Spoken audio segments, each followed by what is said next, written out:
Bueno, bienvenidas a todas a esta sesión sobre Antonio Gramsci, que va a correr a cargo de Jaime Pastor. Y antes de nada, me gustaría recordaros que mañana, en el contexto de este curso que hemos organizado, tenemos una sesión especial con Toni Negri a la 1 en esta misma sala. Luego también me gustaría decir que hemos recibido algunos correos de vosotros y vosotras diciendo que nos llegan los materiales. Si no, vais a hablar con Adriana, que está ahí en la mesa, pero de todas maneras, revisad en vuestra carpeta de spam, porque es una lista a la que os hemos invitado y tenéis que aceptarlo. O sea, estar en la lista para que os lleguen los materiales. Y bueno, si os parece, pues empezamos ya. Jaime Pastor es profesor de la UNED y además es director de la revista Viento Sur y ha ofrecido amablemente a tutorizarnos en esta sesión sobre Gramsci.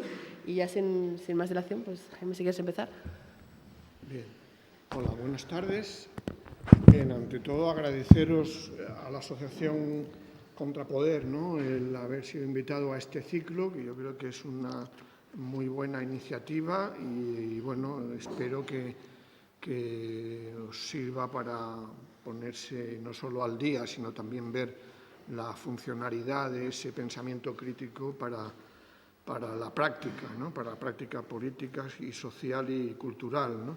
Entonces, bueno, el tema que me toca es bastante complejo y difícil, aunque son términos muy usados ya, ¿no?, que es hablar del pensamiento de Antonio Gramsci, que no llegó a culminar su obra, ¿eh? No podemos decir que haya una obra sistemática, ¿no?, bien comprensible, ¿no?, y eso ha llevado a que la gramsciología pues, se haya ido extendiendo en sucesivos periodos, ¿no? Afortunadamente, Gramsci en la etapa del estalinismo fue olvidado, pero luego volvió al primer plano a partir de los años 60 y hoy estamos viendo que está de nuevo de actualidad, ¿no? Entonces, bien, voy a empezar, voy a apoyarme en este PowerPoint, ¿no?, pero bueno, evidentemente partiendo de que vosotros ya habéis leído o estáis leyendo, ¿no?, el texto de Perry Anderson, ¿no?, de las antinomias de Antonio Gramsci, ¿no?, y que, bueno, yo supongo que todo el mundo más o menos ha leído cosas de Gramsci, ¿no? Es decir, en fin, o está al tanto porque es un pensador muy recurrente o muy recurrido, mejor dicho, en los últimos tiempos, ¿no?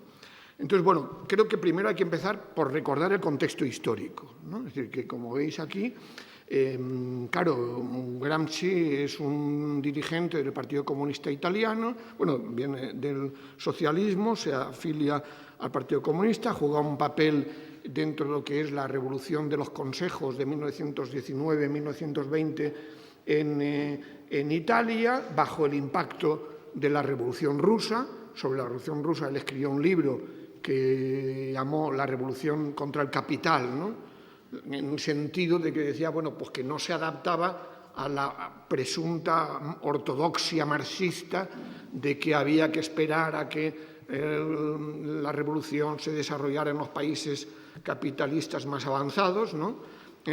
Pero claro, también explicaba cómo había un factor clave que podía explicar el proceso ruso, que fue la Gran Guerra, ¿no?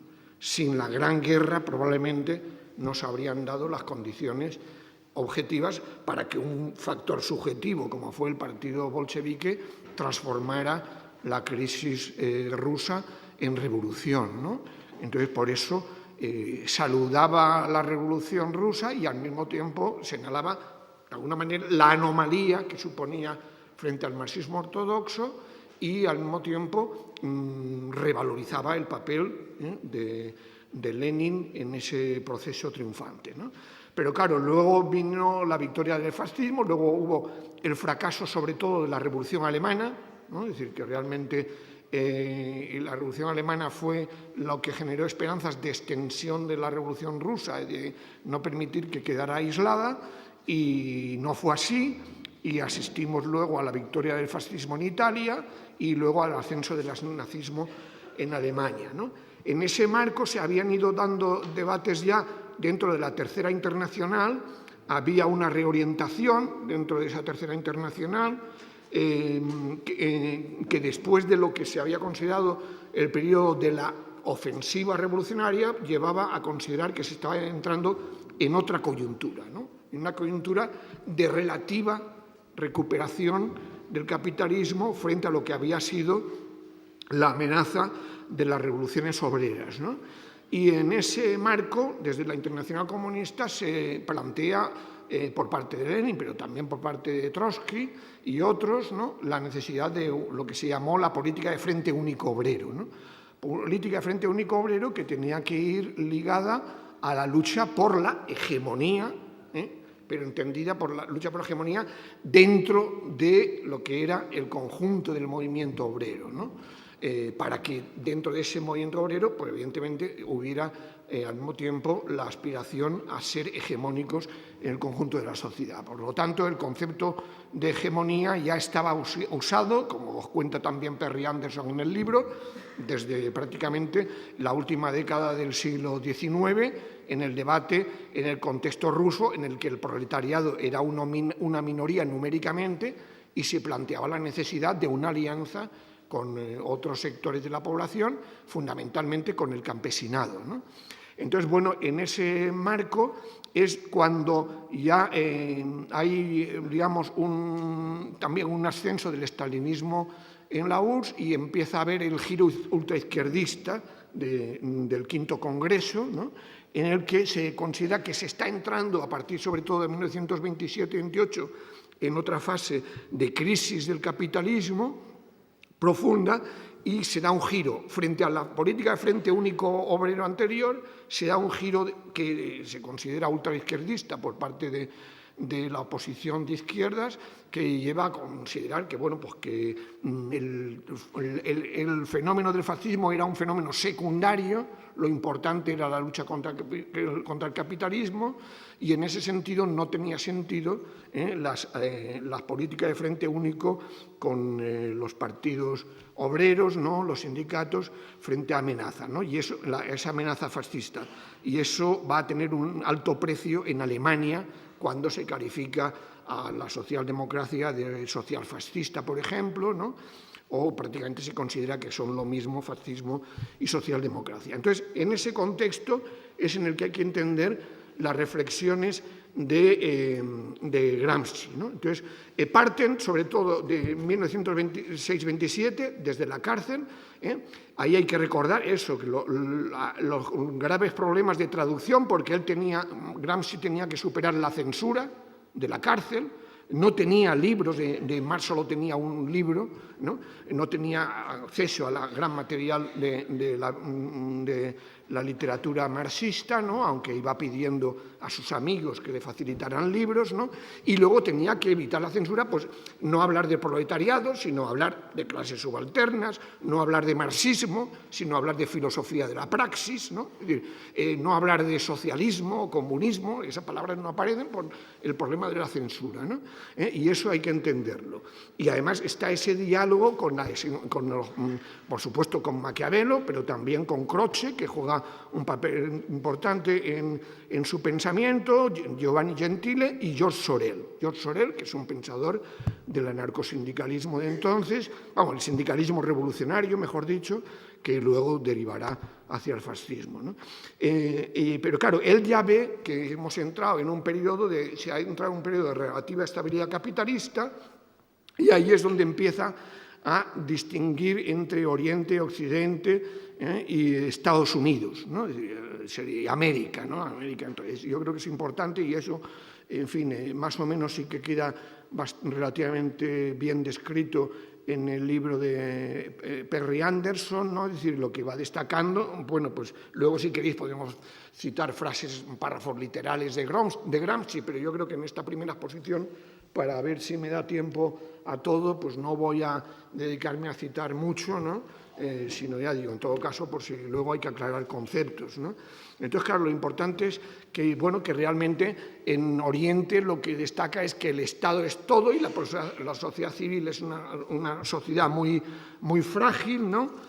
Y en ese sentido, claro, pues él insiste mucho en que en el caso de Occidente el contexto es distinto, ¿no? El contexto es distinto porque si en el Oriente la coerción juega un papel más predominante que la búsqueda de consenso, y además no olvidemos que en el caso ruso era prácticamente un Estado absolutista, ni siquiera era un Estado liberal, ¿no?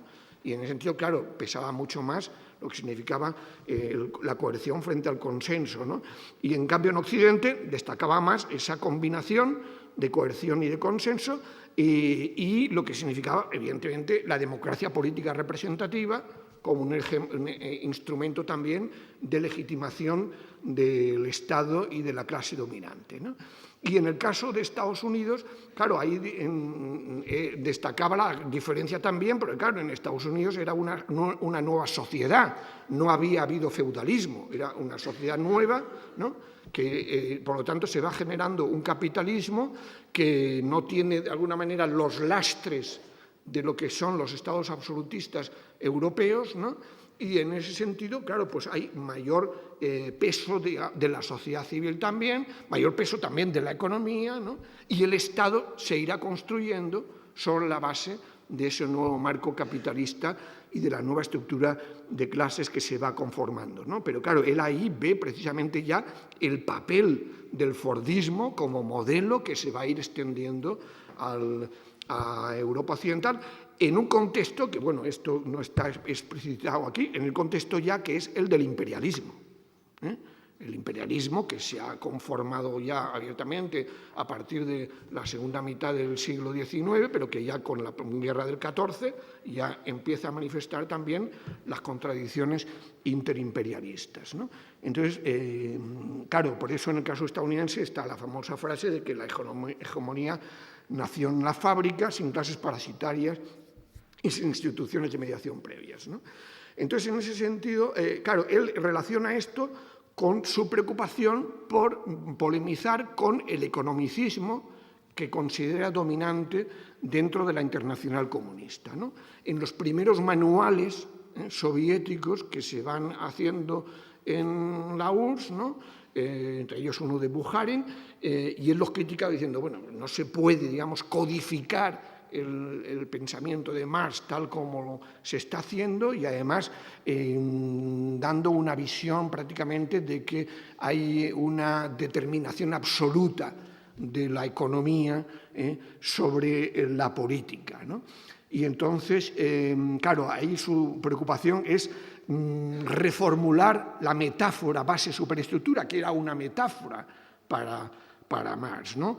Y destacar precisamente que hay una interdependencia clara entre ambas, ¿no? Es decir, que evidentemente las relaciones de producción son clave, la estructura de clases es clave, pero eso no quiere decir que no haya una capacidad desde el plano de la superestructura como metáfora, ya digo, es decir, el plano de la política, desde el plano de la cultura, el plano de la sociedad civil en general y de lo que es la conformación de una sociedad política, de ir también modificando la relación de fuerzas entre las clases. Es decir, lo analiza en términos interactivos, ¿no? Y pone como ejemplo los mismos escritos de Marx sobre Francia, ¿no? El 18 Brumario, la lucha de clases en Francia, ¿no? Y luego, pero ya en una etapa distinta, lo que son las lecciones de la Comuna de París. Pero los escritos sobre Francia son los que realmente reflejan esa... También podemos comentar luego sentencias o, vamos, comentarios de textos de Marx en este sentido, en los que realmente, bueno, pues destaca mucho pues, el papel de las costumbres, el papel de la Iglesia, el papel de la escuela, en fin, toda una serie de aparatos, instituciones distintas, ¿no? Y por lo tanto, pero vamos, siempre, el problema es que, claro, se le conoce más a Gramsci, digamos, como representación del marxismo político, para entendernos. Pero eso no significa que Gramsci no valorara la importancia de la estructura de clases, de las relaciones de producción, ¿no? Y en ese sentido, bueno, yo me remito ahí a uno de los más recientes libros de Peter Thomas, que yo creo que es el más completo que ha salido hasta ahora que no está en castellano todavía, pero creo que se puede encontrar por internet, ¿no? Y lo importante es que él mismo, por ejemplo, era muy amigo de Piero Sraffa. Piero Sraffa, no sé si os suena, Pero era también un economista que ha sido un referente en el debate, por ejemplo, sobre la ley del valor, ¿no? Que le facilitaba libros, ¿no? Y también se pueden ver notas en los escritos de Gramsci. Claro, estamos centrándonos sobre todo en los cuadernos de la cárcel, ¿no? Desde la cárcel, en los que realmente insiste mucho en esa interacción, interdependencia, pero como en última instancia, evidentemente, las relaciones de producción son claves para... es decir, no se puede pensar en una visión culturalista de la hegemonía, como veremos luego, ¿no? Y al mismo tiempo, Gramsci nunca renunciará a la lección que saca de la revolución de 1919-1920, es decir, la revolución de los consejos. Para él, los consejos siguen siendo un referente, ¿no?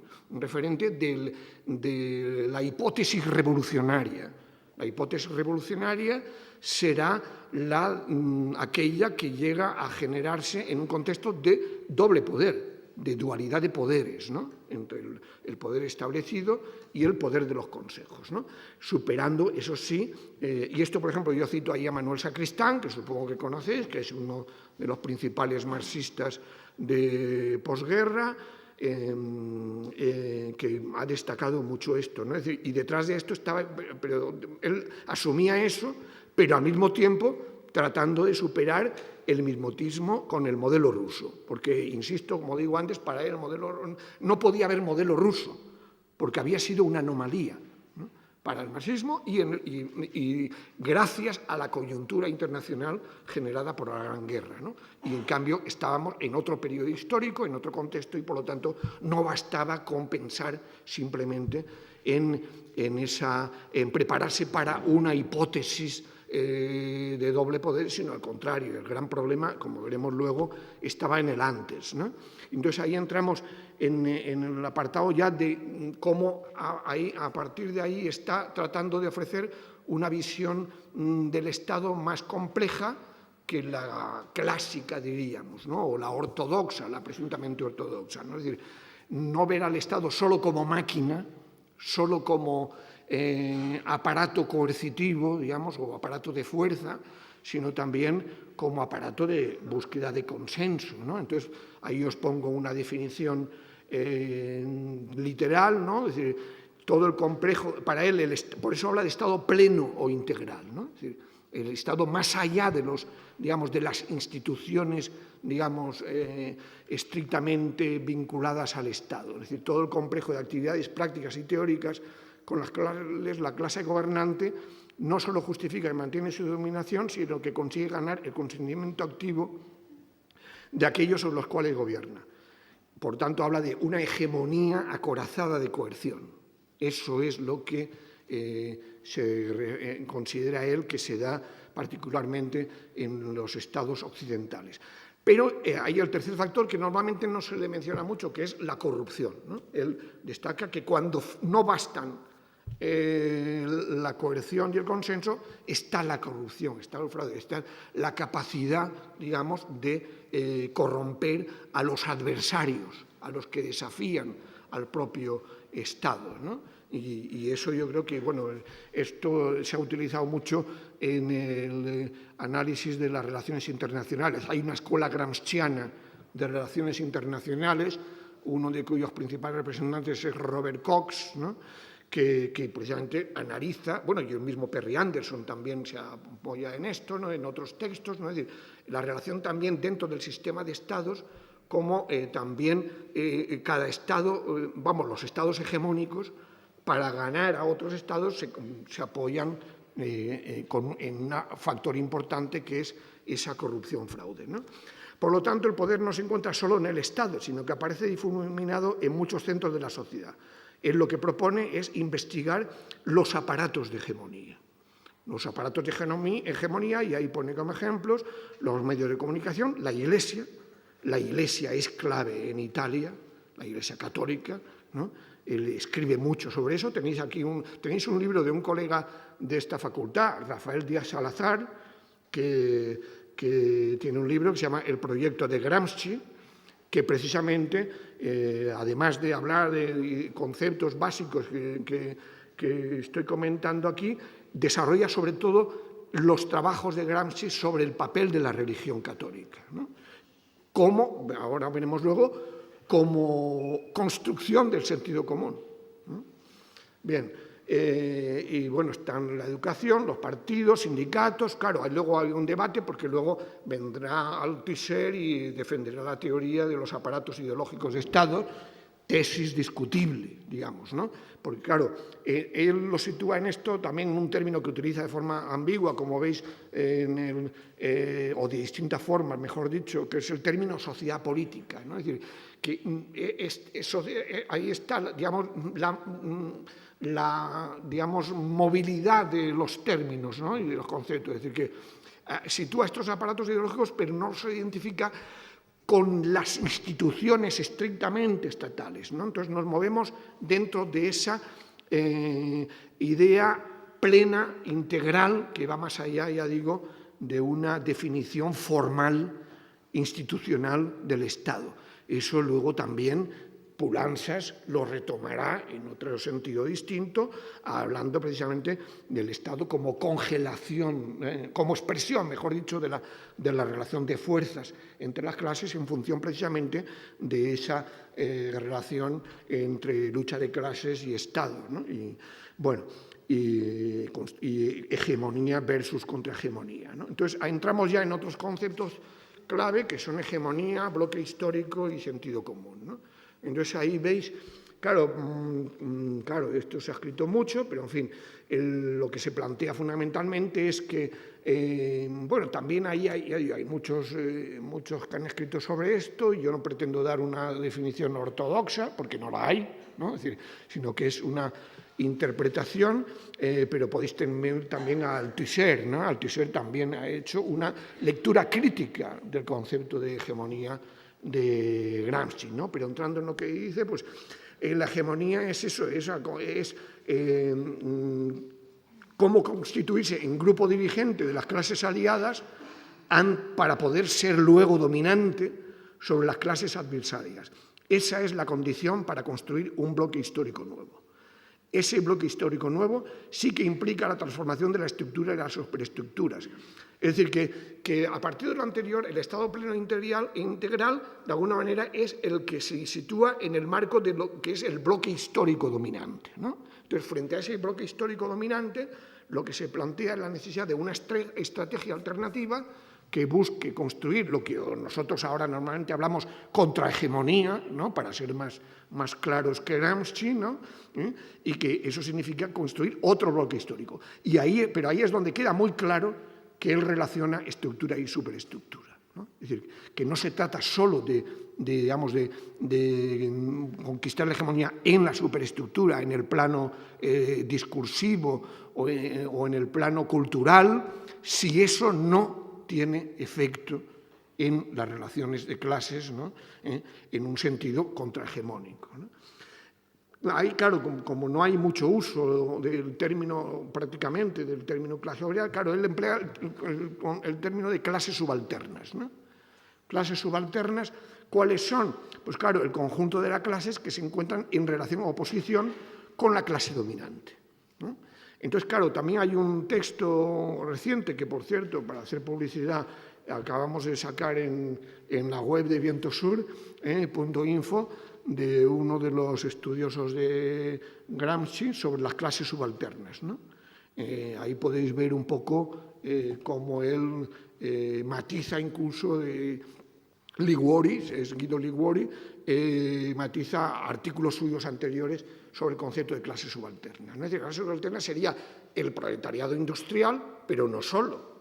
Sería el campesinado, en el caso italiano, y serían otros sectores, digamos, incluso marginales que puedan existir, ¿no? Lo importante es que, y ahí hay escritos también interesantes, sobre la relación entre espontaneidad y dirección consciente. Es decir, que él analiza las clases subalternas en el sentido de que son subalternas de la clase dominante, pero eso no quiere decir que no haya siempre elementos potenciales de resistencia, no haya elementos, digamos, invisibles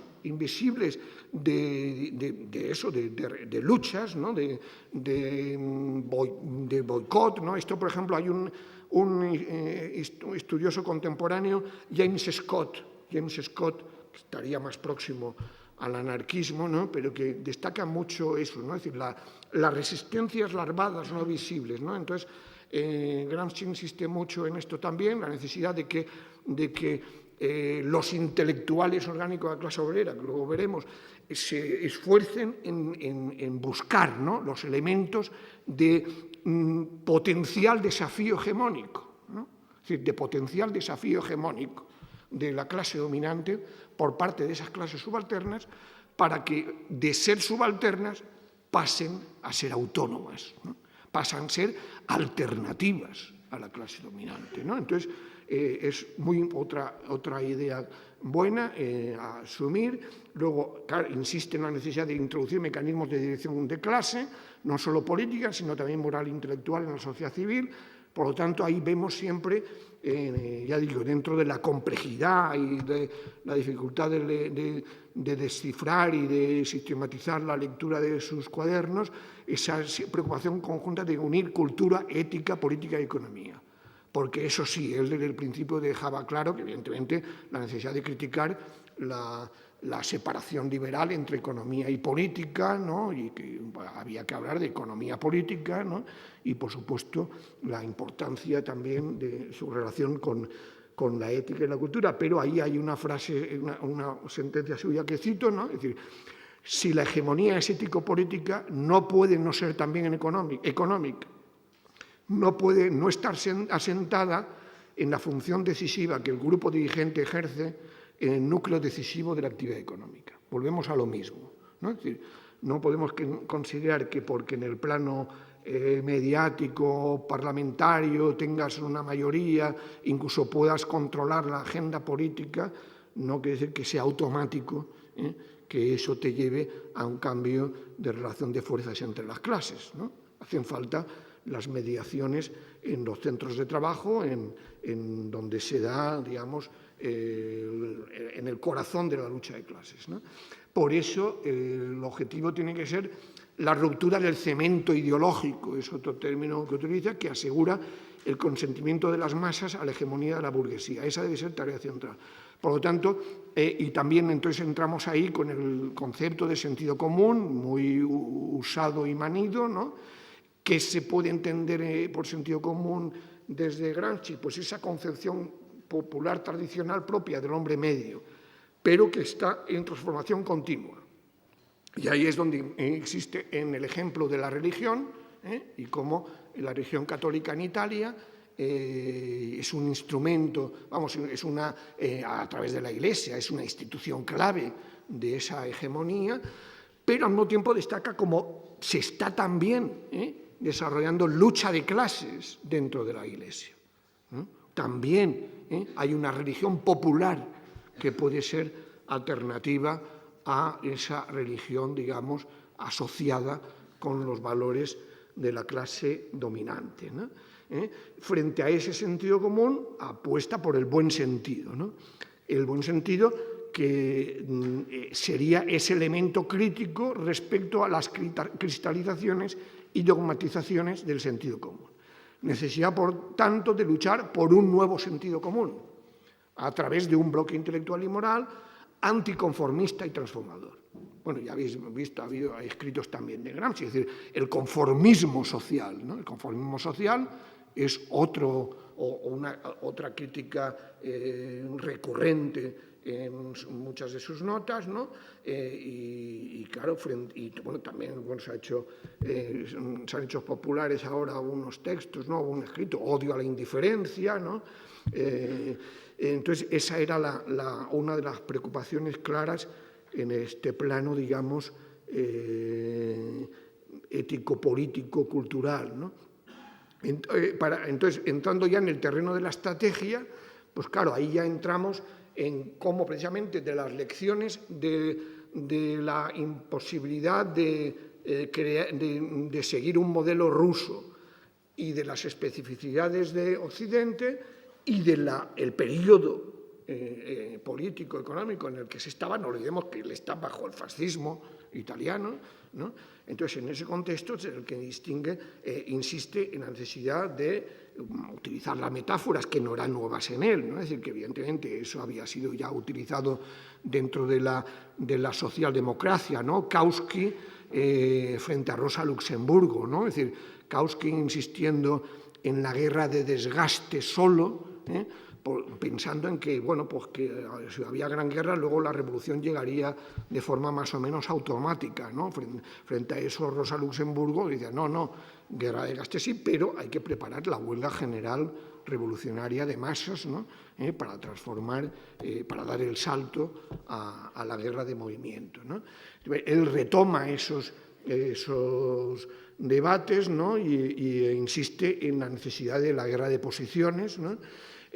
Como tarea prioritaria para crear un nuevo consenso y una nueva voluntad colectiva, ¿no? Y por consenso, claro, entiende la necesidad de transformar los intereses corporativos en intereses solidarios, es decir, lo que diríamos pasar de la lucha económico-sindical a la lucha política, ¿no?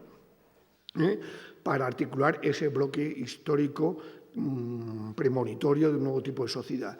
Y está ese concepto de voluntad colectiva nacional popular, ¿no? Que la desarrolla a partir de las lecciones de la Revolución de 1919-1920, de ver cómo el proletariado del norte quedó aislado frente a la burguesía italiana y al Estado italiano, precisamente porque no se planteaba una estrategia de ganar la hegemonía en la sociedad italiana y, sobre todo, de buscar una alianza con el campesinado, el Mezzogiorno del Sur, ¿no? Y esa había sido el gran error, ¿no?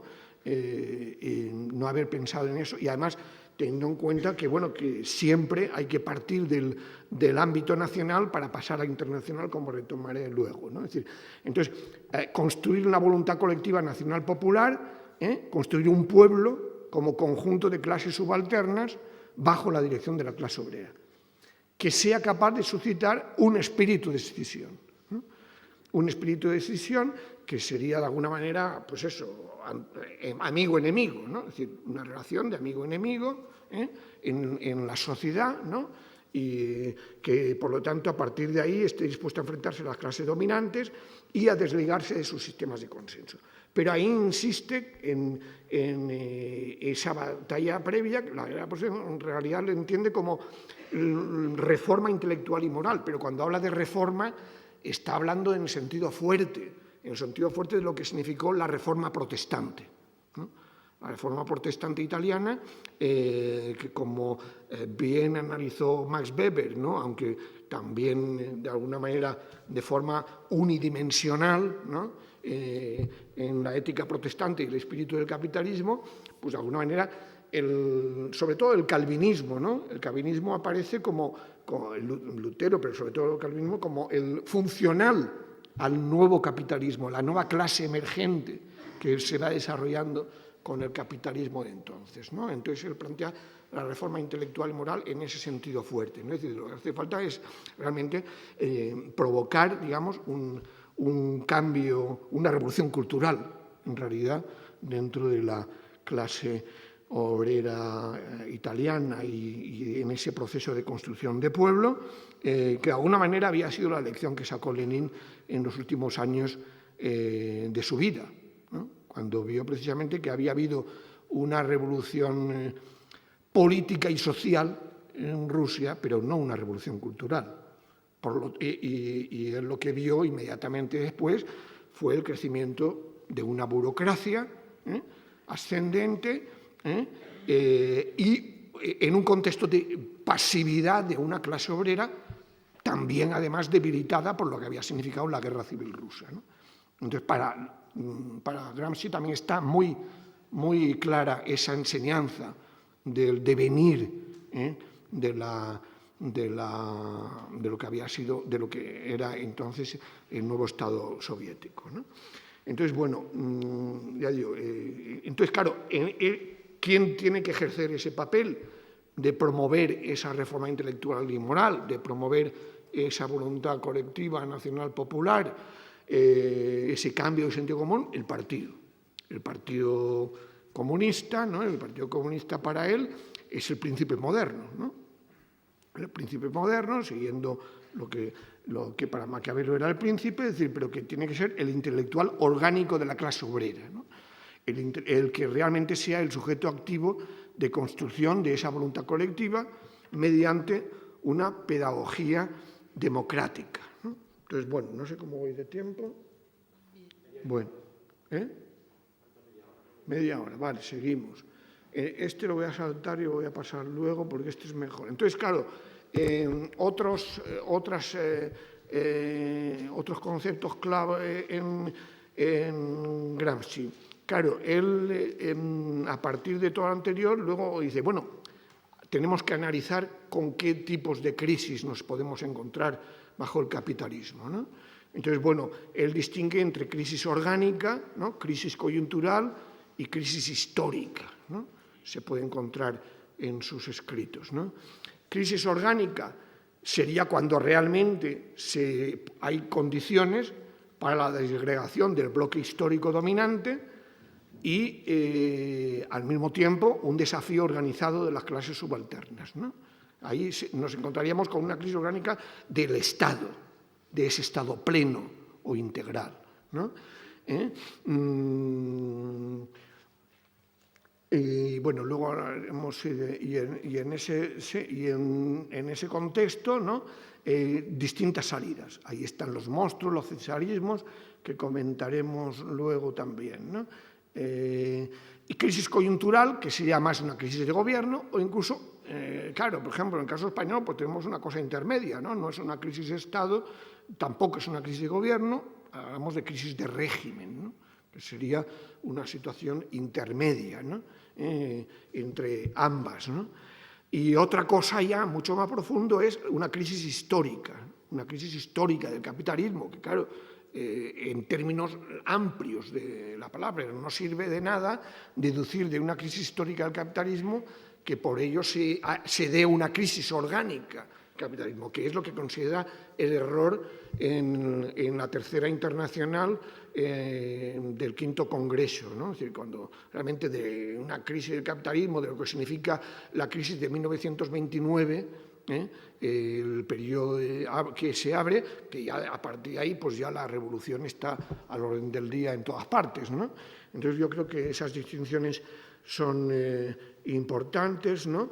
Y lo importante es que, claro, sobre todo en las crisis orgánicas se puede dar, o en las de régimen, se puede dar ese equilibrio de fuerzas de perspectivas catastróficas, ¿no?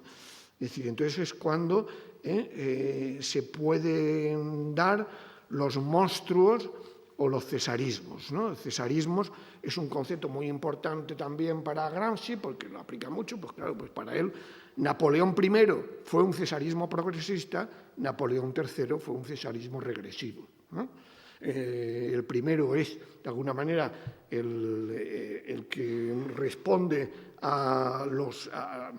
es el termidor, eso sí, de la Revolución Francesa, pero en un contexto, digamos, progresista, ¿no?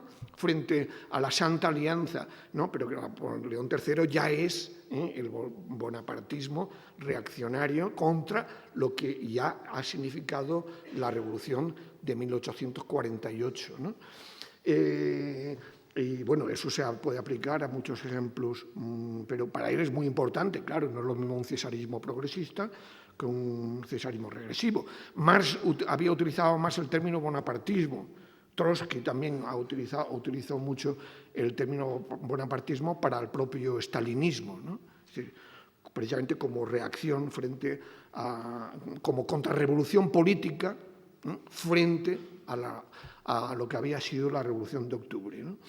Bien, y entonces ahí, claro, en ese contexto, pues se plantea en esos periodos de crisis, es cuando se plantea la necesidad de luchar por la hegemonía, de construir alianzas de clases, de evitar el transformismo, ¿no?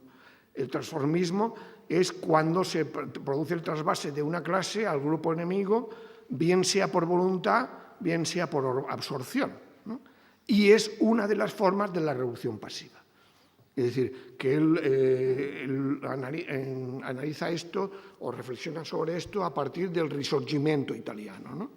Cuando realmente hubo una revolución pasiva, no hubo lo que él llama el momento radical jacobino. Es decir, no hubo una revolución popular, para entendernos, ¿no?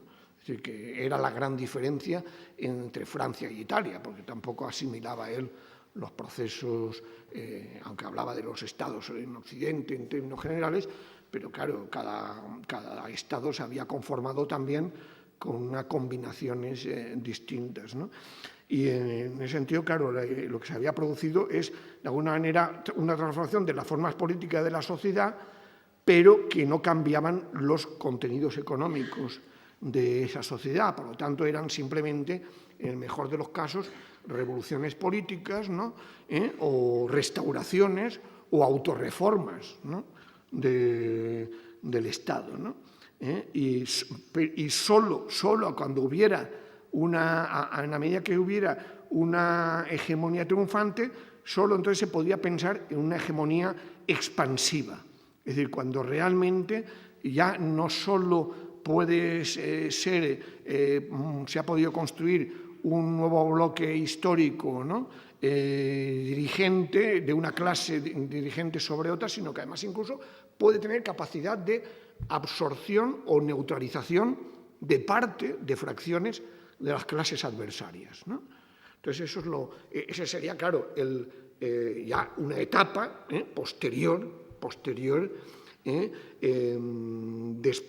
prácticamente después del momento de ruptura. Claro, ahí está la lectura crítica que habréis visto que Perry Anderson señala, ¿no? Es decir, que ahí siempre está la ambigüedad, que luego veremos en interpretaciones que se han hecho posteriormente, la ambigüedad en que, claro, él no abandona nunca la idea de guerra de movimiento, es decir, de la necesidad de pasar de guerra de posición a guerra de movimiento, de la ruptura, de la toma del poder, pero como se plantea la idea del poder en términos amplios, ¿no? Pues claro, a veces no queda explicitado suficientemente esa necesidad del salto, ¿no? Y entonces, claro, en ese sentido, Perry Anderson insiste mucho en que ahí no destaca suficientemente la diferencia entre lo que han de ser las revoluciones socialistas, las revoluciones anticapitalistas, frente a las revoluciones burguesas, ¿no? Es decir, la burguesía es capaz de ir conquistando la hegemonía al partir de un poder económico que ya está ganando en la sociedad, ¿no? En las relaciones de producción, ¿no? En cambio, la clase obrera no. La clase obrera, como máximo, en esa etapa, bueno, pues podía tener un movimiento cooperativo, podía tener unos sindicatos potentes, pero no, desde luego, tener una capacidad de control de los sectores estratégicos de la economía previamente a la toma del poder, ¿no? Entonces, ahí hay un margen de interpretación, digamos, posible, discutible, de lo que entendía Gramsci, pero lo que es evidente que él además teniendo en cuenta en las condiciones de autocensura en las que se encontraba, pues también es comprensible estas ambigüedades, ¿no? Pero es obvio que él, claro, el horizonte que tenía, él de alguna manera nunca cuestionó, tampoco podía emplear el término, ¿no? El concepto de dictadura del proletariado. El concepto de dictadura del proletariado era el compartido por lo que era la Internacional Comunista, ¿no? Entonces, claro, ya digo, dictadura del proletariado en el sentido socioeconómico, ¿no? Pero él entendía que obviamente eso debería ser después. Y por eso, claro, tampoco habla de socialismo, comunismo, habla de sociedad regulada, ¿no? El horizonte de esa lucha por hegemonía, de esa construcción de una hegemonía expansiva, del paso de la guerra de posiciones a la guerra de movimiento, tiene que ser la construcción de una sociedad regulada en la cual el Estado también se vaya conformando en lo que él llama, y eso no lo he puesto ahí, pero digamos, el Estado guardián nocturno, diríamos, ¿no? Es decir, el Estado que también se va autolimitando, que va reduciendo de alguna manera gradualmente sus funciones para que la propia sociedad se vaya dotando de ellas, lo que llamaríamos una sociedad autogestionada, diríamos, ¿no? Bueno, entonces paso... Bueno, sí, antes había otra... A ver, ahora ya cómo lo hago. Sí. No, otra atrás. Sí, entonces, a ver, no. Sí, esto me había saltado antes. Bueno, y él también, otra parte interesante, claro, que liga con lo que yo decía, a pesar de las ambigüedades, él hablaba de que hay distintas fases en las relaciones de fuerzas, ¿no? La de las relaciones de fuerzas sociales objetivas, la de las relaciones de fuerzas políticas, es decir, que significa ahí valorar el grado de homogeneidad, autoconciencia y organización de los distintos grupos sociales, ¿no? Y el factor internacional o geopolítico es muy importante, ¿no? Es decir, él precisamente a partir de la lección que había sacado del por qué triunfó la Revolución Rusa, insistía en una parte de sus escritos en el lugar geopolítico de cada sociedad, de cada Estado, ¿no? Es decir, no es lo mismo, el factor geopolítico era importante tenerlo en cuenta también, ¿no? Y luego, claro, lo importante es que en esa relación de fuerzas se pasara del nivel económico corporativo al de la solidaridad de intereses y al de una conciencia ético-política de clase. Y de ahí pasaríamos ya a la siguiente fase, que sería la de la relación de fuerzas militares. Él también tiene muchos escritos sobre esto y, claro, evidentemente, él ahí reconoce que en última instancia es la fuerza la que, si falla todo lo demás, puede ser el último recurso de la clase dominante para impedir el triunfo de ese bloque contrahegemónico, ¿no? Y bueno, en ese marco, ¿no? Es decir, es una visión internacionalista, pero insistiendo en el que él insiste mucho en el que un punto de partida ha de ser nacional. Es decir, él insiste mucho que la clase obrera ha de ser nacional para ser internacional, ¿no? Es decir, o más bien dice, la clase obrera es internacional, pero que tiene que ser nacional en cada país, ¿no? Es decir, tiene que luchar por esa... no dice nacionalista, dice nacional. Es decir, tiene que ser la que demuestre a las clases subalternas que puede representar los intereses de esa nación, ¿no? Bien, entonces, y luego ya, pues para ir a la última parte, pues claro, ya sería más discutible todo esto, claro, ya estarían las interpretaciones, ya digo, de pensamiento de Gramsci, pues claro, lo que desde mi punto de vista, claro, esto ya es una valoración mía, pues claro, Gramsci prácticamente, pues eso, se ha tardado mucho en publicar el total de sus cuadernos, ¿no? En italiano y luego ya en otras lenguas, ¿no? Es decir, que se ha tardado mucho en leer a todo Gramsci, digamos. Quizás el libro este que os decía de Peter Thomas es el que se ha escrito con un dominio más completo de sus trabajos, ¿no? Pero claro, tras Gramsci, pues ya a partir del golpe de Estado en Chile de 1973, fue retomado con lo que el mismo Althusser llamó una lectura derechista de Gramsci, ¿no? Es decir,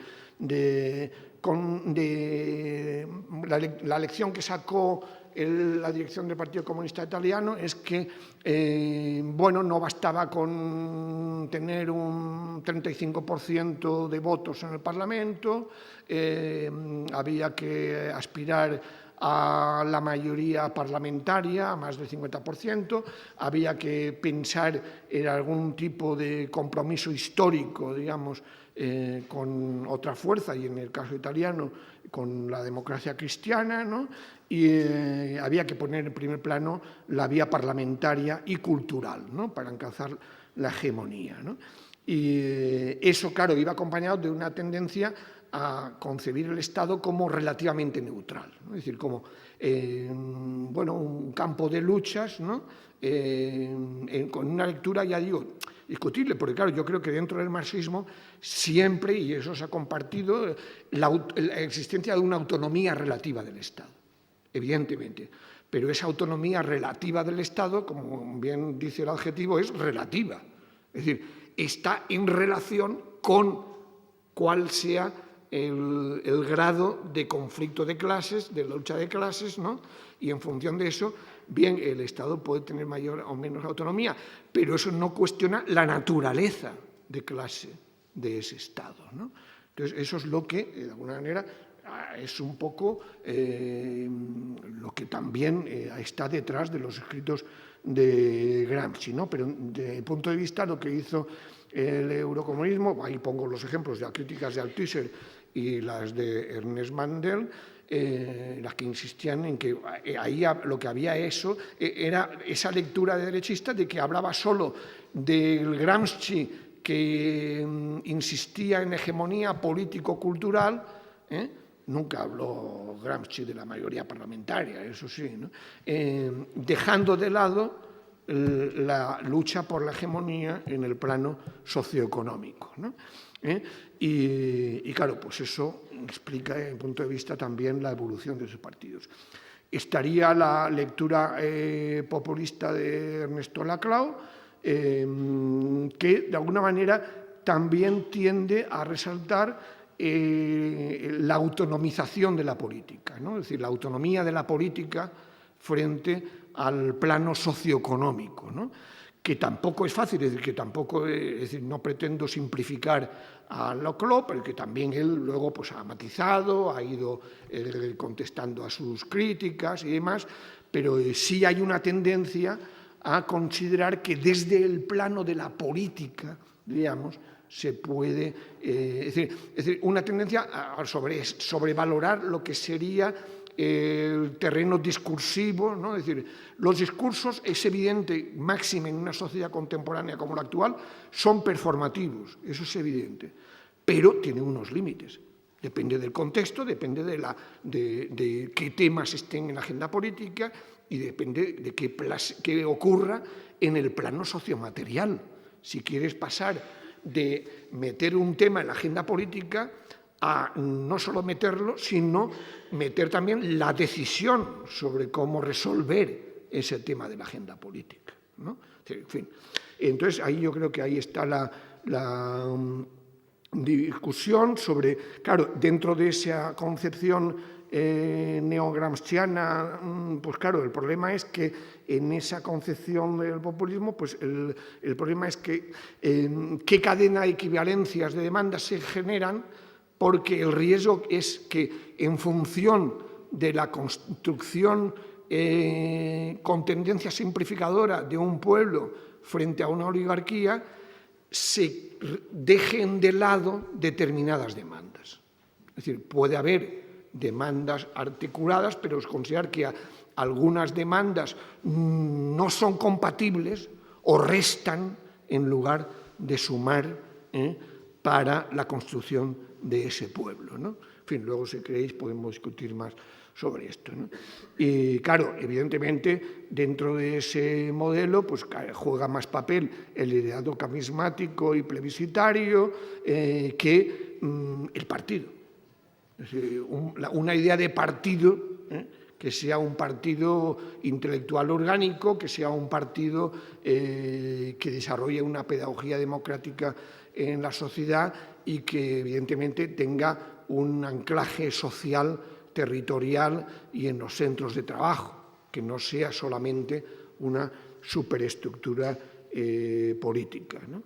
Y en ese sentido, pues claro, también hay matices, porque claro, Chantal Mouffe habla más de un populismo de izquierdas, pero ella misma reconoce, ¿no? Ella en el libro que tenéis con Íñigo Errejón, pues ella reconoce que se plantea simplemente una democracia agónica, no una democracia que realmente pueda ir más allá de la relación entre adversarios, ¿no? Tiene que plantearse el salto. Entonces, ella no se plantea la necesidad del salto y, por lo tanto, deja explícitamente que no está de acuerdo con Gramsci cuando Gramsci siguió defendiendo la necesidad de pasar de guerra de posiciones a la guerra de movimiento, ¿no? Bien, luego hay otras lecturas, ¿no? Es decir, la lectura culturalista también fue una lectura culturalista que se puso de moda a partir sobre todo del 68, ¿no? Es decir, después del 68, bueno, pues sirvió también para lo que incluso en el mundo académico, ¿no? El mundo anglosajón, sobre todo, ¿no? Los estudios culturales y subalternos, que han aportado enormemente en el plano de, bueno, los estudios subalternos, ¿no? Pues tenéis enormes trabajos. Bueno, evidentemente, Eduard Said, por ejemplo. Eduard Said es un referente de los estudios subalternos, de alguna manera reclamándose de lo que, también de una lectura gramsciana. En el caso británico, en las cuestiones de la lucha contra el racismo también, ¿no?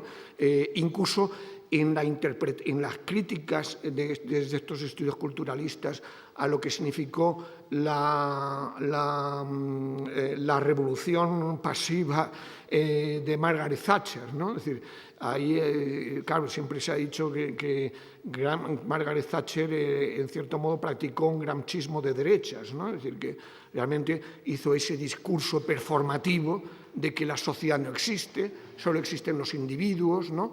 La culpabilización de los parados, de los migrantes, etcétera, ¿no? Es decir, el individualismo posesivo, que es muy viejo, pero que ella lo cultivó en un contexto de derrota de la clase obrera, ¿no? Entonces yo creo que pero claro, el problema es la mayoría de estos estudios que tuvieron la tendencia a subestimar la fractura social, es decir, la cuestión social.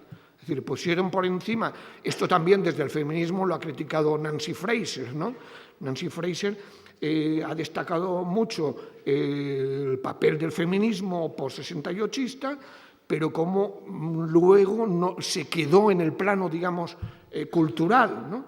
La mayoría, no vamos a generalizar, pero la mayoría de las feministas referentes, ¿no? Pues se quedaron en un plano cultural y dejaron de lado pues, lo que ha significado, bueno, digamos, esa revalorización y ese cuestionamiento del concepto de trabajo, esa revalorización del trabajo de cuidados, es decir, esa relación entre, digamos, cuestión de clase, cuestión de género, todo lo que es hoy, de alguna manera, lo que se conoce, bueno, pues como la interseccionalidad.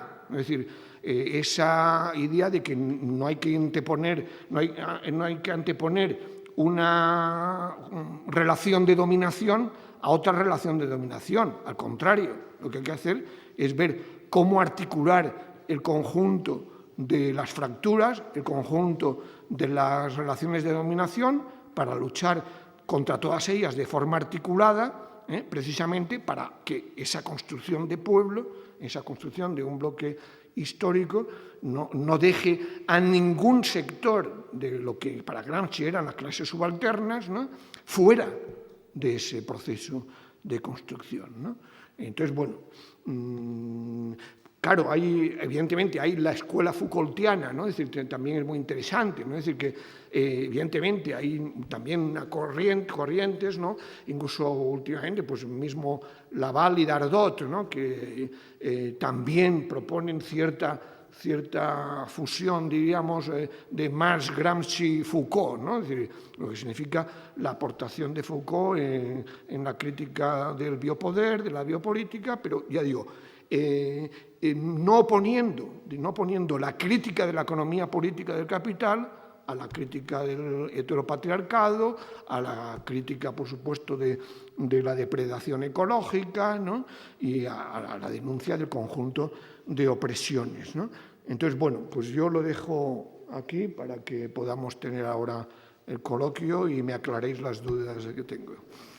Gracias.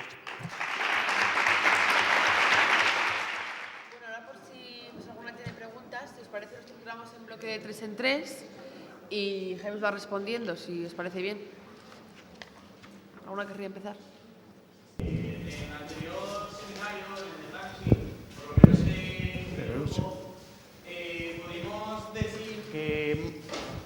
Gracias.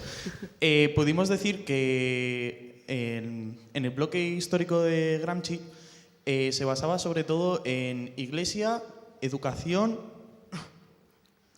y... y medios de comunicación. Muchas gracias. Y pudimos decir que más o menos actualmente nos encontramos en el mismo contexto histórico que en el que se encontraba Gramsci, siendo más o menos no las mismas causas, pero básicamente sí las mismas consecuencias que provocan que la hegemonía cultural no esté de nuestro lado.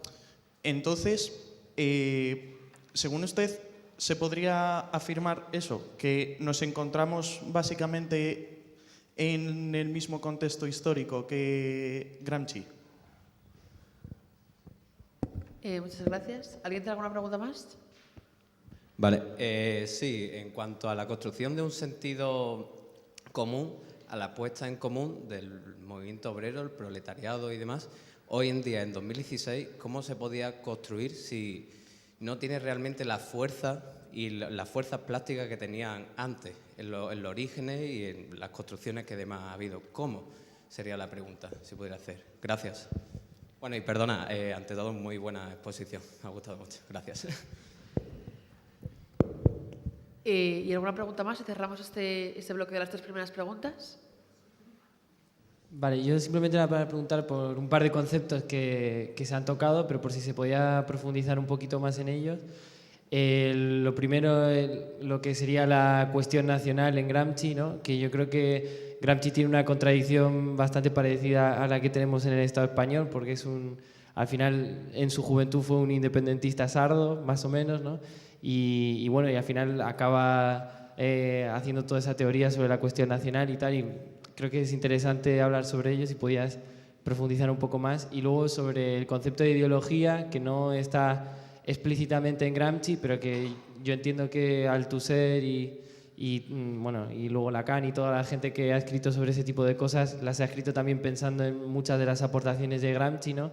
De qué es la representación del mundo, si es lo que dice Marx, si está dado la vuelta o si no, si puedes hablar de todo eso, que sería muy interesante. Y nada, muchas gracias por la ponencia, que ha sido muy buena. Espectacular. Bueno, pues a ver si puedo responder. No me llaméis de usted, soy viejo, pero somos aquí, esperemos tener una relación más horizontal, ¿no? E intergeneracional. Bueno, claro, la comparación con el periodo actual, hombre,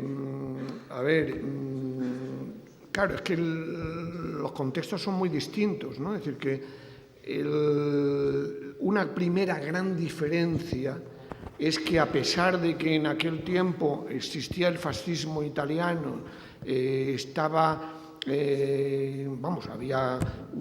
habían producido una derrota del movimiento obrero, el horizonte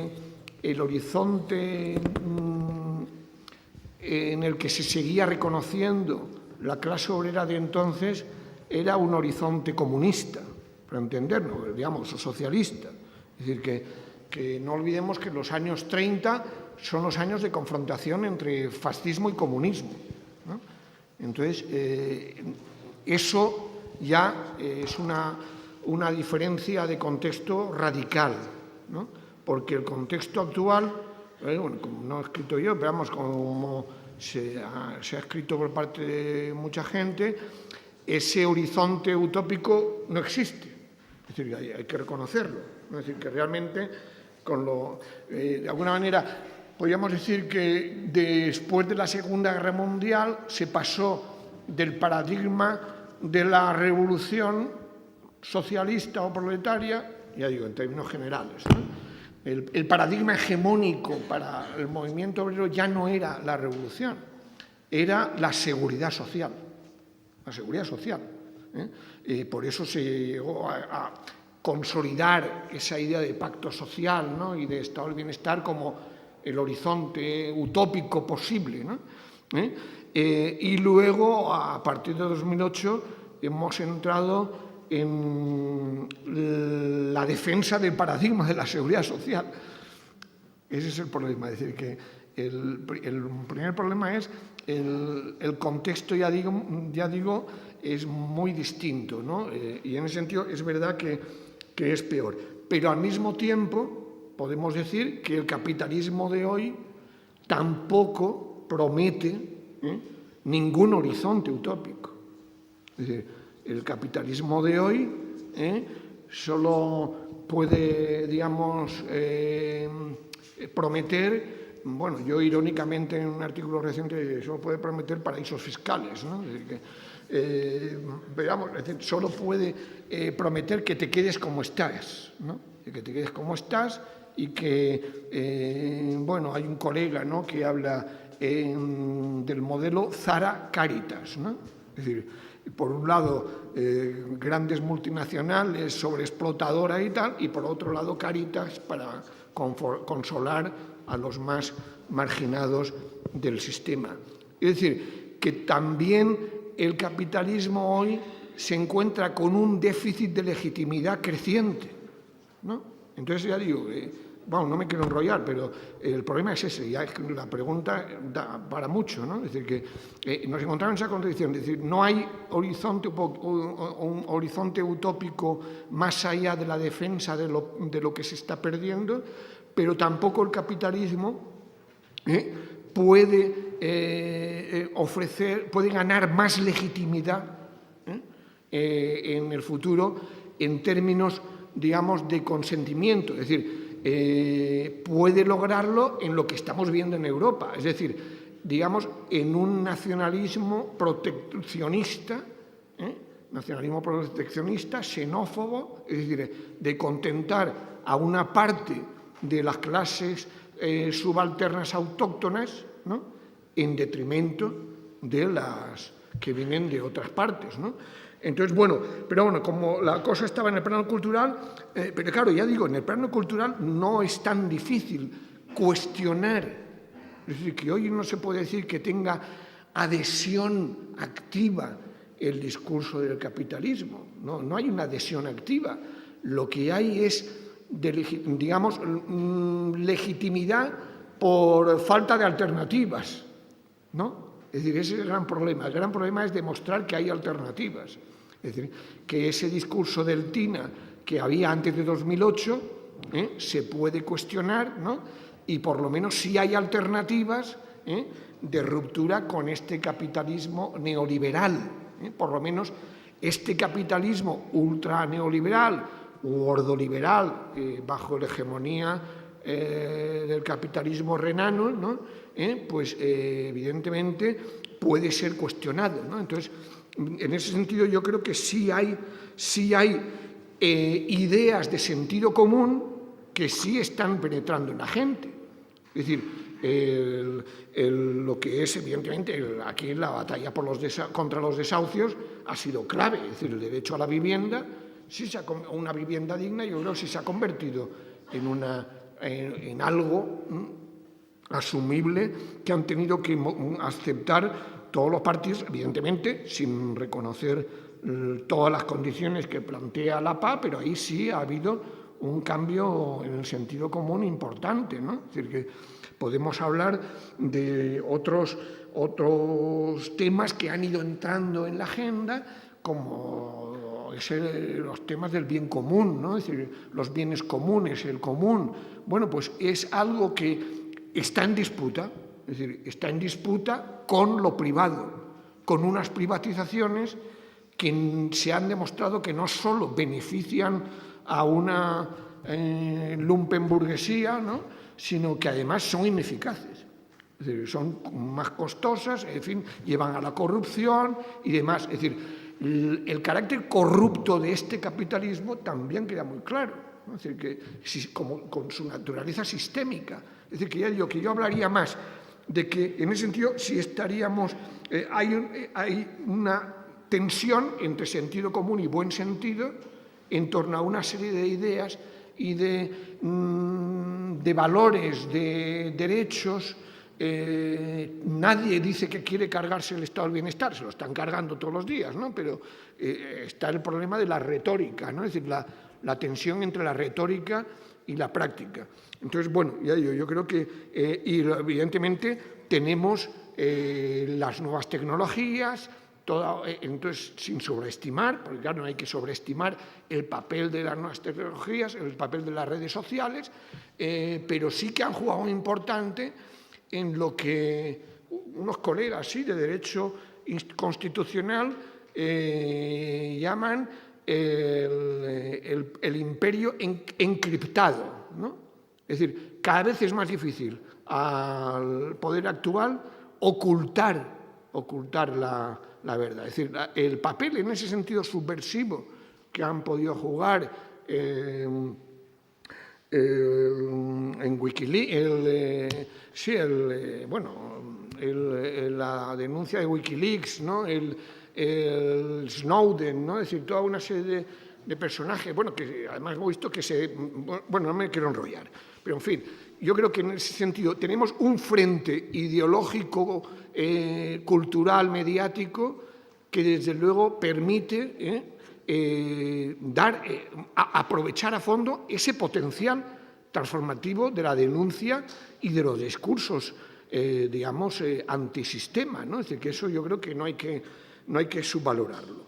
Entonces, claro, ya digo que el contexto es distinto en cuanto a horizontes, digamos, de expectativas, pero al mismo tiempo sí hay elementos en disputa entre sentido común y buen sentido. La otra, lo de la clase obrera, sentido común, pues claro, pues es mucho más complicado, porque claro, el problema es que evidentemente, claro, si hablamos en términos globales, pues como ya sabéis, hay hoy más proletariado, incluso industrial, que antes, a escala mundial.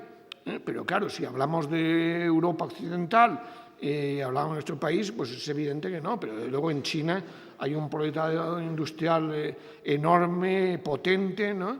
Pero claro, ya digo, si nos referimos a nuestros países, ¿no? Pues es evidente que lo que hay es una pérdida de centralidad estratégica en las relaciones de producción del proletariado industrial, una mayor segmentación de la clase obrera, si entendemos por clase obrera, en el sentido marxista, el conjunto de las personas obligadas a vender su fuerza de trabajo para poder vivir.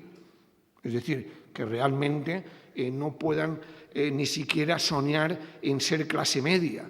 Entonces, antes del 2008 todo el mundo quería ser clase media e incluso se autodefinía de clase media, ¿no?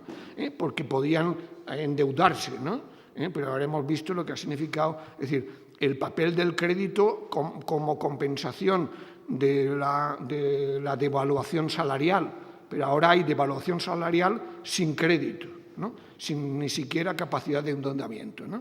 Entonces, claro, el problema es, claro, que para construir, el problema es que hay que construir la lucha económico-corporativa de la que hablaba Gramsci, ¿no? Es decir, la lucha sindical, es decir, hace falta un nuevo sindicalismo. Entonces, lo que tenemos hoy, experiencias como la PA, claro, que ha sido un sindicalismo social de base territorial, ¿no?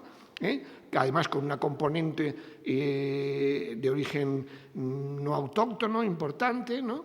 Pero sigue estando muy debilitado un sindicalismo obrero, ¿no? Entonces, claro, ahí el problema es cómo articular, en la línea de lo que plantea David Harvey, ¿no? Es decir, cómo articular luchas contra la acumulación por sobreexplotación de la clase trabajadora con luchas contra la acumulación por desposesión del conjunto de la mayoría social, ¿no?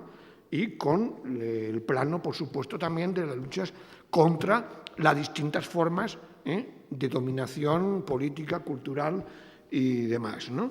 Entonces, bueno, el problema es cómo pasar, ya digo, trasladar experiencias de luchas contra la acumulación por desposesión a las luchas en los centros de trabajo. Entonces, para hablar de casos concretos, aquí hemos tenido, en el caso de Madrid, las luchas de la sanidad, es decir, las luchas de la marea blanca en ese sentido, claro, se ha desinflado también en parte por las victorias parciales que se lograron de parar determinadas privatizaciones, pero ha sido un ejemplo de defensa del derecho a la salud, de la sanidad como bien público, pero al mismo tiempo de lucha por la mejora de las condiciones salariales en el sector de la sanidad.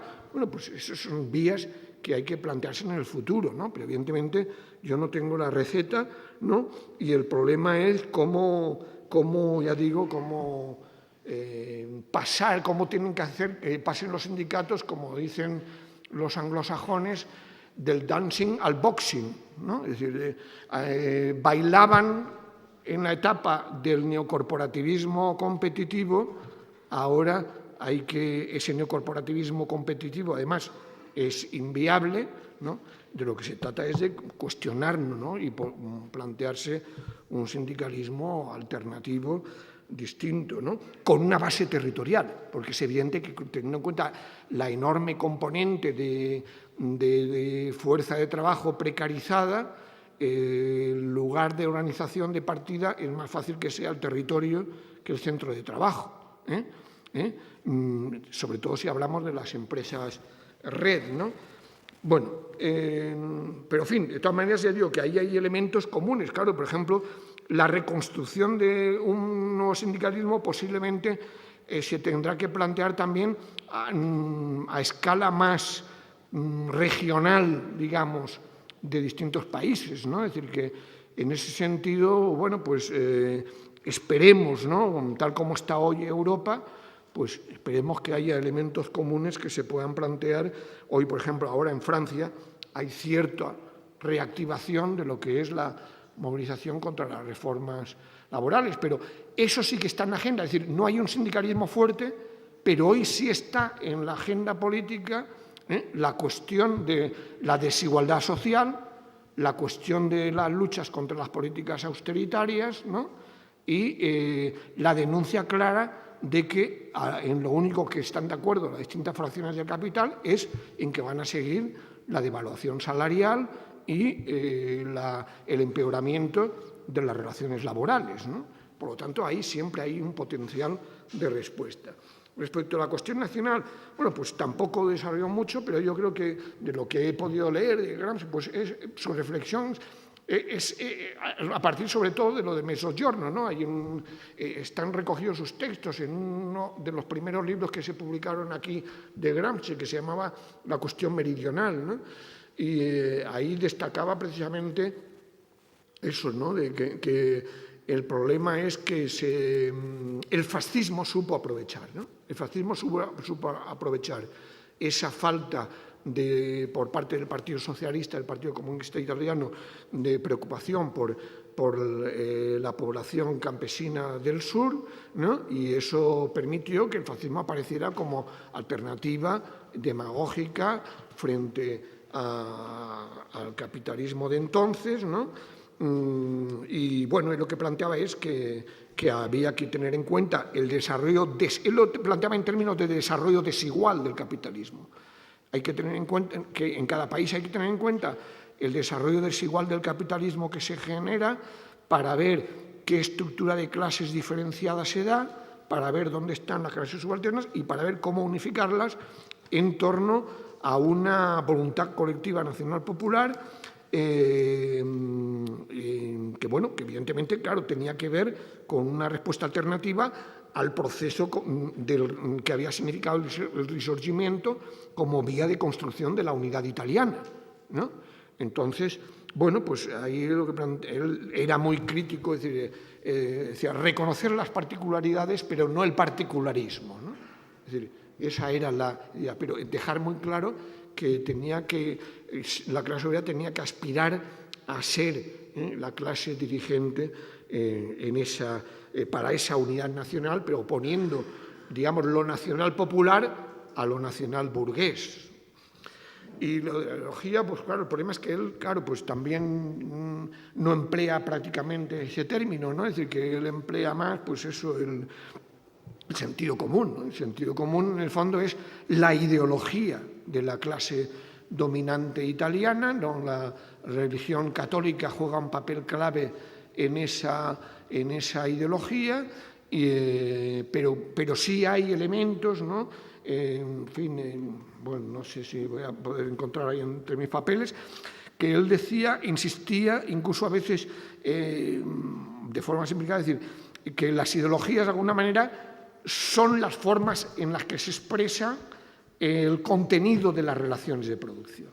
Es decir, que a veces insistía en que esto no era mecánico, no era mecanicista, pero no se podía separar, ¿no? Es decir, las ideologías tenían que ver con, en función de quiénes las empleaban, qué tipo de ideologías eran, con las relaciones de clase en cada país, ¿no? Eso es lo que te puedo decir. Así que si seguimos otra ronda, si queréis. ¿Más preguntas? Vale. Bueno, yo voy a introducir un poco temas sobre las lecturas, más específicamente la populista, porque creo que es un debate que siempre se tiene hoy en día y que puede venir bien, ¿no? Para la CLAO podríamos decir que la hegemonía, al fin y al cabo, es articulación. Articulación de sectores populares en los cuales la clase no juega ningún papel determinante más allá de su propia contingencia, ¿no? Y entonces, por lo tanto, la esfera económica es una esfera más con un poder relativo, para nunca con un peso determinado o absoluto, sino simplemente una esfera más que en un momento tendrá más peso y en otros menos, ¿no? En Gramsci, sin embargo, la superestructura mantiene una estructura, ¿no?, económica que sostiene y que legitima, de alguna forma. Hoy vemos, sin embargo, que dentro de las batallas culturales hay ciertas resistencias, pero sí que el capitalismo no tiene ninguna dificultad a la hora de integrar ciertos aspectos que formaban parte de una contrahegemonía para seguir manteniendo su hegemonía intacta, ¿no?, como en el capitalismo rosa o en el capitalismo verde, ¿no?, que hemos estudiado tantas veces.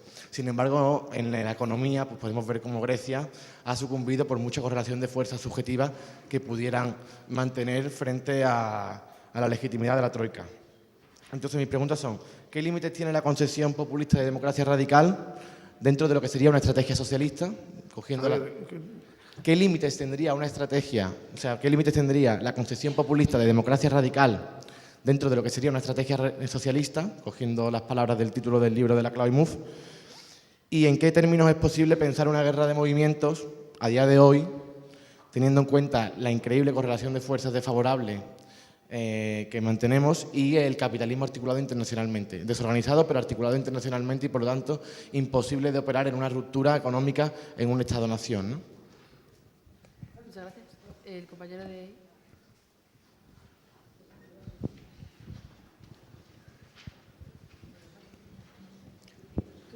¿Se me oye? Sí, sí, ¿no? Muchas gracias por la intervención, que creo que ha sido magnífica. Y bueno, a mí también me gusta mucho el diálogo intergeneracional cuando es horizontal, así que me tomo la licencia de coger esa batuta que nos ofreces del tuteo, así que si te puedo tutear, Jaime, te lo agradezco.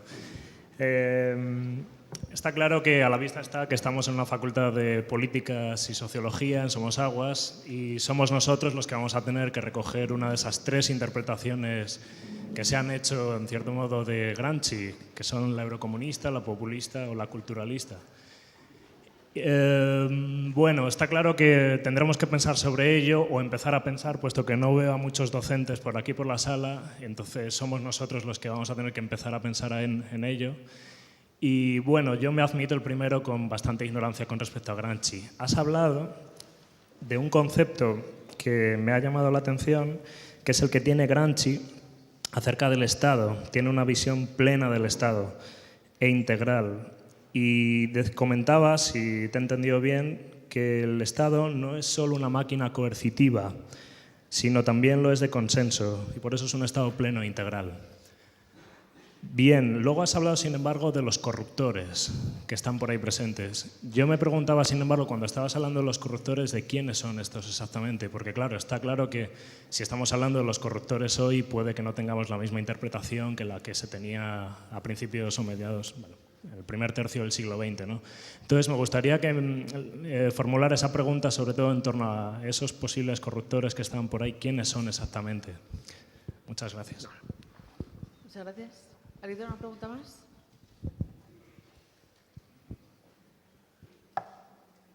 ¿Nadie? Vale. Bueno, pues a ver, No, lo que has planteado, claro, yo creo que el problema es, digamos, yo creo que el populismo, como mismo Ernesto Laclau dice, es un método, ¿no? Es un método, es decir, que es un método de construcción de pueblo adaptado a cada contexto histórico, ¿no? De pueblo versus oligarquía, y en ese sentido es funcional y puede estar, digamos, hegemonizado por distintos discursos, ¿no? Es decir, que todo el mundo hoy habla de populismos de derechas y populismos de izquierdas, ¿no? Lo que pasa es que es verdad que Laclau prácticamente desde el año 78, ¿no? Es decir, yo recuerdo el primer texto sobre populismo suyo que yo recuerdo fue desde el año 78. Se apoyó, claro, fundamentalmente en lo que significó el peronismo y luego en las experiencias de América Latina y demás. Entonces, bueno, pues yo creo que evidentemente se ha demostrado funcional para derrocar a oligarquías, ¿no? Es decir, que es evidente que ha sido un método de construcción de pueblo con discursos relativamente simples, ¿no? Pero que fueron capaces, y con demandas también simples, que fueron capaces de articular ese pueblo, de construirlo y de dar un salto hacia la destrucción de esa oligarquía o a la construcción, digamos, de un nuevo régimen o un nuevo Estado, ¿no? Es decir, que eso es evidente, ¿no? Y en América Latina, pues, bueno, el caso más claro, digamos, para mí es el de Bolivia, ¿no? Es decir, que ha sido un populismo que además ha sido subproducto de una digamos, de unos movimientos sociales, de un ciclo rebelde, ¿no? Del ciclo rebelde surge una herramienta política, que es el MAS, un líder carismático, ¿no? Y que luego acaba ganando el terreno electoral. El gran problema con el populismo es cuando gana. Cuando gana es que entonces ya no tiene que... es decir, la agenda y los elementos de demandas que ha utilizado para poder llegar al poder ya no son suficientes. Es decir, que tiene que plantearse, bueno, pues responder a la cantidad de temas que están en la agenda política, es decir, tiene que plantearse una hegemonía expansiva, que puede, es decir, o hegemonía expansiva o transformismo, ¿no? Es decir, que ese es el dilema en el que se mueven los populismos cuando llegan al gobierno, no al Estado. Claro, llegan al gobierno, pero el problema que tienen es que dentro del Estado es un Estado en disputa, pero evidentemente con una relación de fuerzas asimétrica dentro de ese Estado, dentro de ese conjunto de instituciones y aparatos del Estado pleno e integral, ¿no? Están el Poder Judicial, está el Ejército, están determinadas instituciones. Claro, no es lo mismo el populismo de Chávez con el Ejército detrás que el populismo de Evo Morales o el de Correa. No es la misma clase dominante la de Venezuela que la de Bolivia. Entonces, claro, ya digo que el problema del populismo está sobre todo eso, es decir, que realmente más ahí, es decir, una vez en el gobierno, tiene que transformarse en otra cosa, o en izquierda rupturista o en izquierda reformista, para entendernos, ¿no? Es decir, que eso es lo que he dicho simplificadamente, ¿no? Pero claro, tampoco es lo mismo, evidentemente, un populismo en una nación periférica, en un país periférico, que en un país central. Claro, los populismos en Europa estamos viendo, ¿no? Hay populismos de derecha que, claro, en América Latina han sido populismos antiimperialistas, antineoliberales. Aquí los populismos de derecha son populismos xenófobos, son populismos excluyentes, ¿no? Y que combinan la denuncia de la burocracia de Bruselas o del euro con políticas económicas neoliberales también, ¿no? Es decir, que, en fin, eso es lo que podría decir, no sé si iba en ese sentido lo que tú planteabas. Y en lo de la guerra de movimiento, pues claro, pues sí, evidentemente, ahora estamos en en un periodo de guerra de posiciones, que evidentemente en el caso europeo tiene unos límites a escala nacional estatal, pero que eso no significa que haya que subestimar esa escala. Quiero decir que el problema es que tenemos que movernos en la combinación de distintas escalas, ¿no? Es decir, está la escala subestatal, como estamos viendo en Cataluña, ¿no? Es decir, en Cataluña hay de alguna manera hay una disputa también es decir, allí se ha convertido en sentido común el soberanismo, ¿no? Pero dentro del soberanismo hay una concepción, digamos, nacional burguesa y una concepción nacional popular. Es que luchan por la hegemonía dentro de ese movimiento soberanista, ¿no? Entonces, bueno, vamos a ver cómo evoluciona la cosa, pero ahí es decir, el problema es, digamos, que se pueden cambiar la relación de fuerzas, ir cambiando la relación de fuerzas a escalas diferentes, pero si no se combinan todas ellas, evidentemente, cada una por separado puede verse derrotada, ¿no? No sé si me explico.